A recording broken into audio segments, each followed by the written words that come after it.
Jumlah tenaga kerja di Singapura meningkat 88,400 tahun lepas, sebahagian besarnya didorong oleh tenaga kerja asing dalam sektor binaan dan pengilangan.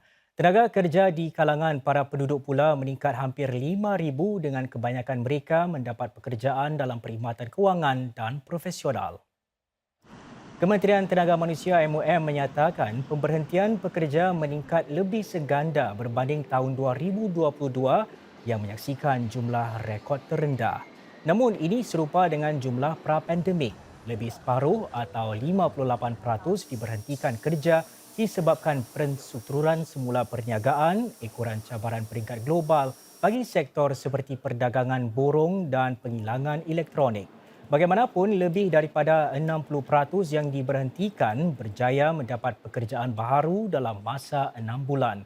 Secara keseluruhannya, kadar pengangguran penduduk masih rendah.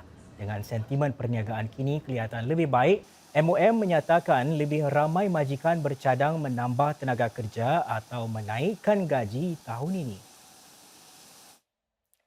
Para penjual dan pakar terapi fizikal mengatakan sesetengah orang yang menggunakan alat bantuan mobiliti peribadi atau PMA harus menimbangkan pilihan-pilihan lain yang lebih sesuai. Pandangan tersebut dikeluarkan sedang Singapura mengambil langkah membenarkan hanya mereka yang disahkan mempunyai keperluan perubatan yang memerlukan skuter mobiliti.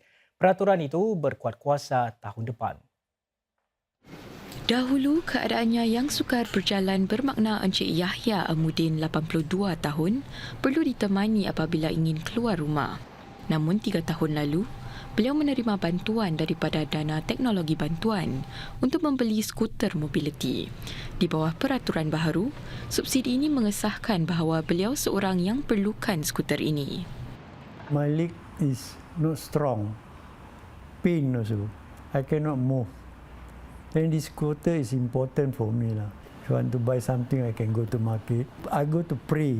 If I don't have this scooter, I cannot go to the mosque and pray. Sesetengah penjual PMA bersetuju ada baiknya diwujudkan peraturan berhubung alat tersebut. Syarikat Mobot misalnya memainkan peranannya dengan cuba memadankan pengguna dengan alat yang betul. It's very clear cut all the way since the start of active mobility usage that PMA is for those with difficulty and unable to walk. So we will share with them the rules, and then once they know the rule, they will share with us whether they have medical condition, or if they don't have medical condition, then we will suggest for them to buy different active mobility products such as e-bike, bicycle, e-scooter. Ahli-ahli terapi pekerjaan turut menekankan bahawa PMA adalah untuk mereka yang ada ketidakupayaan fizikal atau pernah mengalami angin ahmar. Bagaimanapun, terlalu bergantung kepada PMA boleh melemahkan otot pada seluruh badan, bukan setakat bahagian kaki sahaja. Jadi, kurangnya kegiatan jasmani juga kurang baik kepada tubuh. Pemerintah sebelum ini menyatakan ia mahu menggalakkan warga emas supaya berjalan agar kekal aktif dan sihat seiring dengan peningkatan usia. Saudara, Mesir Relief akan menghantar makanan dalam tin untuk 4,800 pelarian Palestin bagi bekalan selama 2 minggu pada bulan Ramadan ini, iaitu dari esok hingga Ahad ini.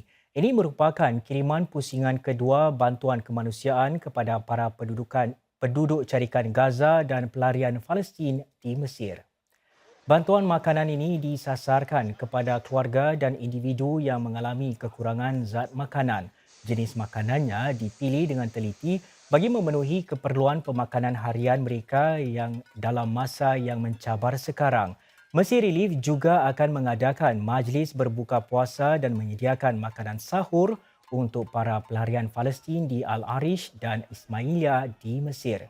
Pengarah Eksekutif Mesir Relief Muhammad Ashik Muhammad Daud memberitahu Berita Mediacorp pihaknya merancang menyediakan makanan iftar dan sahur bagi 1,000 pelarian setiap hari di Al-Arish, manakala bagi 200 orang di Ismailia.